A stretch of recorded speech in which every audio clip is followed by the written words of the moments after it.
The vivacious Jessie Bardwell has gone radio silent. From 500 miles away in Mississippi, her dad, Gary Bardwell, is angry and terrified. He can't reach his daughter by phone. I honestly thought that I would get a phone call again and saying, "Daddy, you're right, and I'm coming home." But that never happened. The only person Gary can reach is Jessie's boyfriend, Jason Lowe. And if Jason knows where Jessie is, he's not talking, taunting Gary with silence. Basically, what you gonna do about it? But Daddy's not backing down. I said, "Well, I'll see you tomorrow." You let him know Daddy was on the way. And during a desperate 11-hour drive from Mississippi to Texas, Gary's fury grows. I actually feel like I should have killed him when I first met him. Gary hasn't heard from Jessie in weeks. He's at the end of his rope. When he finally reaches Richardson, Texas, this distraught dad doesn't even try to talk to Jason again. Went straight to Richardson Police Department, filed a missing persons report, and they got busy. Officers go straight to Jason's place with audio recorders rolling.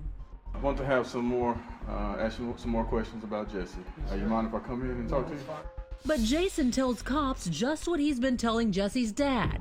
He has no idea where Jessie is. It's like just sit here and wait and think every sound is her. Like coming back or something like it. I don't, it's like surreal almost. Jason goes on to tell the cops the last time he saw Jessie, she was driving away in her Acura on Mother's Day morning. So it is drivable and she's driving it though, right? Right, yeah. There's just one problem with that. Jessie no longer owned that car. We contacted the people that were driving the vehicle, and they said they had purchased it from Jessie and from Jason approximately a month prior to that. The lies are getting to be too much for Jessie's father. Gary pays a visit to his daughter's boyfriend, his hand just within reach of justice. I told my wife to take my gun and hide it from me. So I went up to their apartment and knocked on the door. He wouldn't come to the door. I could hear footsteps, but he wouldn't come to the door. He was inside. Yeah. So I went straight back down, called Richardson Police Department. I said, "I know you told us not to come and try to see Jason Lowe." I said, "Would you please send a unit over here, because I want you to know I'm not trying to start any trouble." And they did, and they got there pretty quick. This is the cops' second visit to Jason's apartment in 2 days. Again, audio recorders are rolling as officers catch him off guard. They discover the fast-talking young man is into drugs. I heard you're trying to help us in every way that you can. Yes, sir. All right. You got Coke on the countertop? A line of it? Sir? You have Coke on the countertop? A line of it, yes or no? Yes, sir. Now police want to search the rest of the apartment, but Jason is hesitant and he desperately tries to keep them out of the garage. Do you have a garage space? Right, but that's like a common area? I do. Okay, can you show that to me? In the garage downstairs, they find Jason's truck covered in mud. Its front end smashed and stuffed into the trunk.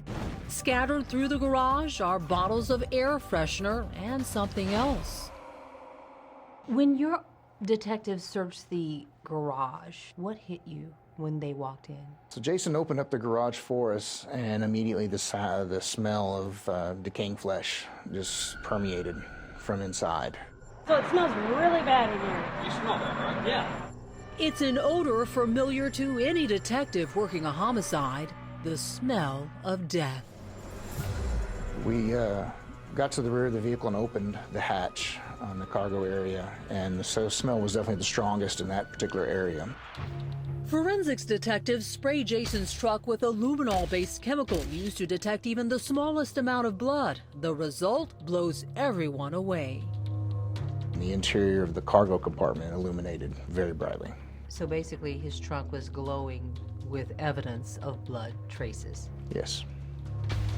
And there's more beneath the truck, dripping from the undercarriage, a growing pool of dark liquid. That fluid tested presumptively positive for blood. Cops bust Jason on the drugs they find in his apartment, but it's Jessie they want to talk about during his interrogation. Yeah, I didn't do anything. Okay. Did you wonder where she went? Yeah, I wondered a lot of things. The only thing Jason doesn't wonder about, where is Jessie? I've already gone through all this, man. I don't want to keep answering the same questions. I really don't. He was very guarded, very closed off. He became very agitated and very angry. He knew you had the heat on. Absolutely. How about this? We did a search warrant at your apartment. We found a bunch of blood in the back of that car. Mm-hmm. Let's talk about that. I don't know what you're talking about. I mean, it sounds kind of odd, don't you think? I'm not going to be accused of something, man. This is it for me. I'm done. You're done? Yeah, wrapping up. I'm done talking. We knew Jason was responsible. We knew he had taken Jessie somewhere. We just wanted desperately to know where. And with Jason tight-lipped, there's a huge problem. Without finding Jessie's body, we don't really have a case. Coming up, a history of violence. This is not a joke. He is sick, and he just tried to kill me. And a father's heartbreak. He said, Mr. Bardwell, Miss Bardwell, this is probably going to be the worst day of your life.